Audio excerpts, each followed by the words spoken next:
আসসালামু আলাইকুম ওরহমতুল্লাহি ওবরাকাতুহ।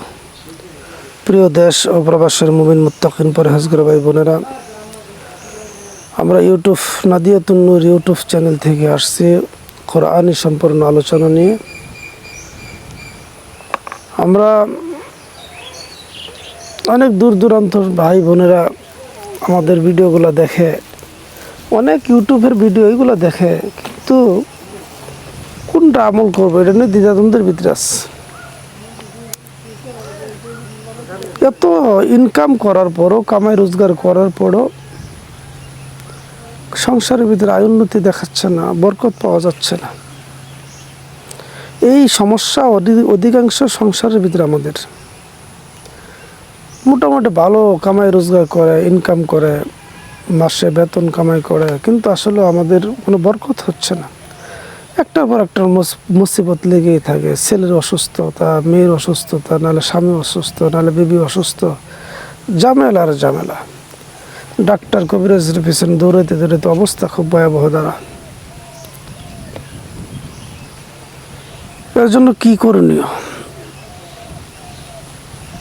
এর জন্য কিছু করণীয় বলতে তো অবশ্যই আছে। সেই করণীয়টা হলো,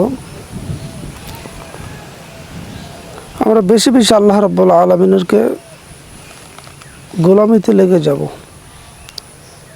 ডাক্তার কবিরাজের পিছনে না দৌড়াইয়া যে সময়টা নষ্ট করব, তার থেকে কিছু সময় আল্লাহ রাব্বুল আলামিনের পিছনে আমরা দেওয়ার চেষ্টা করি। আল্লাহকে তো আমরা ভুলেই গেলাম। দুনিয়ার লোভ লালসায় পড়ে, দুনিয়ার ফিতনা ফাসাদে পড়ে মালিকরে ভুলেই গেলাম। আপনি দুনিয়ার ফিতনা ফাসাদে বেঁচে থাকার নিয়তে আপনি যদি খালি একটি আয়াতের উপর আমল করেন, দুনিয়ার কোনো বালা মুসিবত, আসমানি বালা, জমিনি বালা, হাওয়াই বালা, জিন শয়তান, মানুষ শয়তান থেকে বেঁচে থাকার জন্য, আল্লাহ রাব্বুল আলামিনের কুদরত লাভের জন্য, আল্লাহর গজব থেকে বেঁচে থাকার জন্য একটি আয়াতই আপনার জন্য যথেষ্ট। সে আয়াতটা কি আমরা সবাই জানি। এই আমলটা হলো একটি আয়াতের আমল। আপনি খেয়াল করবেন, হযরত ইউনুস আলাইহিস সালাতু ওয়াস সালাম একটা পয়গম্বর ছিলেন, নবী ছিলেন। ইউনুস নবী যখন সাগরের ভিতরে লাফ দিছিলেন, তাকে ছুঁড়ে ফেলানো হইল, তখন ইউনুস আলাইহিস সালাতু ওয়াস সালাম তিনি একটি আয়াত পাঠ করেছিলেন, বিসমিল্লাহির রহমানির রহিম। বড় মুসিবতে পড়ে গেল। দুনিয়া তার নাই, সাগরের নিচে চলে গেলেন। সে সাগরের নিচে যাওয়ার পরে সে অন্ধকারের ভিতর পড়ে গেল। এখন এই সাগরের নিচের অন্ধকার, আরেকটা বোয়াল মাছ তারে খেয়ে ফেললেন। এখন মাছের গর্ভে সে চলে গেছে। ইউনুস কি জীবিত? ইউনুস নবী তো জীবিত।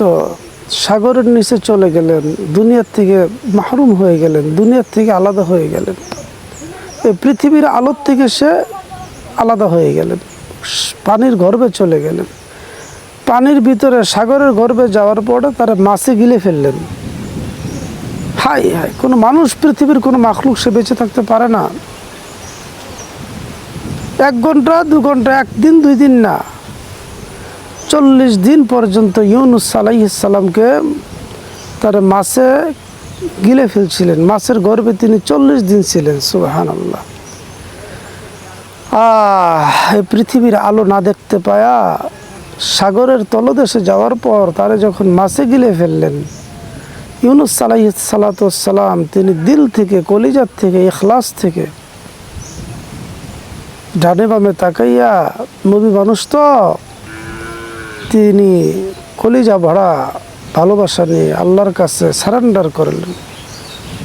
বিসমিল্লাহির রহমানির রহিম এই দোয়াটা পাঠ করছিলেন, সবাই জানি আমরা।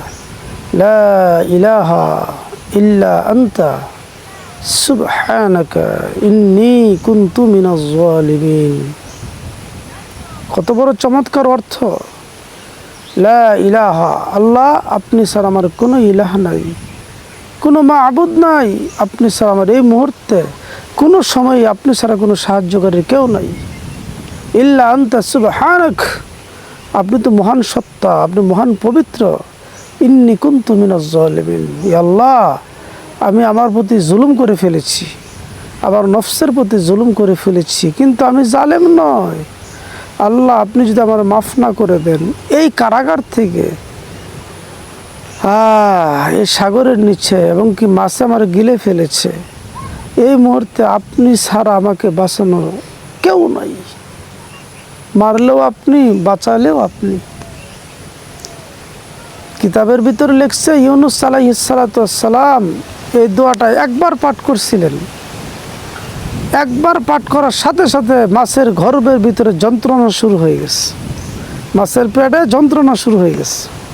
সুবহানাল্লাহ। নবী মানুষ তো, নবীদের জবান বড় পবিত্র। তারপরেই ইউনুস আলাইহিস সালাম 40 দিন এই দোয়া পাঠ করতেছিলেন, আল্লাহর কাছে কান্নাকাটি করতেছিলেন। আল্লাহ বলেন, ও দুনিয়ার মানুষ, একদিন 2 দিন নয়, মাছের পানির নিচে 10 মিনিট, 5 মিনিট, 3 মিনিট কেউ থাকতে পারে না, মরে যা, শ্বাসরোধ হয়ে মারা যা। শুধু পানির নিচে নয়, পানির নিচে একটা মাছ ইউনুস নবীরে গিলে ফেললেন। আমি 1 দিন 2 দিন নয়, 40 দিন পর্যন্ত মাছের গর্ভে তারা জীবিত রাখলাম। সুবহানাল্লাহ, আল্লাহু আকবার। 40 দিন পর ইউনুস আলাইহিস সালাতু ওয়াস সালাম মাছ তাকে হজম করতে পারেন নাই, আর হজম করতে পারে নাই। ইউনুস নবী আল্লাহ পাকের হুকুমে বের হয়ে আসলেন সমুদ্রের মরুভূমিতে, মাছে তারে উটকিয়ে দিলেন, ভূমি করে দিলেন। যজ্ঞে ওই সময়টা ছিল আসরের পরের সময়, সূর্য অস্ত যাচ্ছিল, কিন্তু ইউনুস নবীর শরীর বডি বড় নরম হয়ে গেছিল, দুর্বল হয়ে গেলেন। আল্লাহ রাব্বুল আলামিনের হুকুমে সূর্য আবার উদিত হয়ে গেল, সূর্যের তাপ আল্লাহ বাড়াইয়া দিলেন। ইউনুস নবীর গায়ে শক্তি, শরীর আবার শক্ত হয়ে গেলেন, মজবুত হয়ে গেলেন। তিনি সব করেনওয়ালার মালিক আল্লাহ। আপনি যদি সকালে 100 বার আর বিকালে মাগরিবের পর 100 বার, কমপক্ষে 200 বার যদি আপনি লা ইলাহা ইল্লা আনতা সুবহানাকা ইন্নী কুনতু মিনাজ জালিমিন এই আয়াতটা আপনি পাঠ করতে পারেন, আমি বলবো সংসারে আল্লাহ শান্তি দিয়ে দিবে। আপদ বিপদ বালা মুসিবতে আল্লাহ আপনাকে হেফাজত করবেন, আসমানি বালার থেকে আল্লাহ হেফাজত করবেন। আর জিন শয়তান তো এগুলো কিছুই না, নাথিং, এগুলো কিচ্ছু না। এই কোনো একটা জিন ইচ্ছা করলে মানুষকে ধরতে পারে না, কোনো একটা জিন শয়তান মানুষকে ইচ্ছা করলে ক্ষতি করতে পারে না। এই জিন শয়তান যে, মানুষ শয়তান যে আপনারা জাদু করছে, এখানেও আল্লাহ পাকের হুকুম আছে। আল্লাহ পাক যদি হুকুম না করতো, ওই শয়তানে যখন শয়তানি করে, এটাও যদি আল্লাহর হুকুম না থাকতো, তিনি করতে পারতেন না। কিন্তু তখনই তার হুকুম, শয়তানের চেষ্টা তখনই ধ্বংস হয়ে যাবে, ওর চেষ্টা বৃথা যাবে যখন আপনি আল্লাহর কাছে সাহায্য চাবেন, আপনি মুমিন হয়ে যাবেন। আল্লাহ বলছেন, ইন্নাহু লা ইউফলিহুজ জালিমুন, মুমিনদেরকে আমার আল্লাহ তাআলা সাহায্য করেন, পক্ষান্তরে জালিমদেরকে আল্লাহ তাআলা সাহায্য করেন না। শয়তানরা হয়েছে জালিম, আল্লাহর দুশমন, কোরআনের দুশমন। আপনি যখন আল্লাহর কাছে সাহায্য চাবেন, আল্লাহ তাআলা আপনাকেই সাহায্য করবে, কোনো জালেমকে সাহায্য করবে না। এটা ইয়াকিন করা, বিশ্বাস করা। আপনি আমলটা জারি রাখেন, আমি ইনশাআল্লাহ বলবো আর আপনার প্যারাশানি থাকবে না। আমরা লাইক, শেয়ার, কমেন্ট এগুলো করতে বলি না কেন? আমাদের কোরআনের আমল যদি আপনার ভালো লাগে, মনে যদি করেন যে অন্য ভাইয়ের কাছে প্রচার করি, প্রসার হোক, কোরআনের দাওয়াত ঘরে ঘরে চলে যাক, তাহলে আপনার এটা ইমানই দায়িত্ব। যদি আল্লাহ তাআলা সকলকে তৌফিক দেয় তাহলে তো হবে, আর তৌফিক না দিলে পারবে না।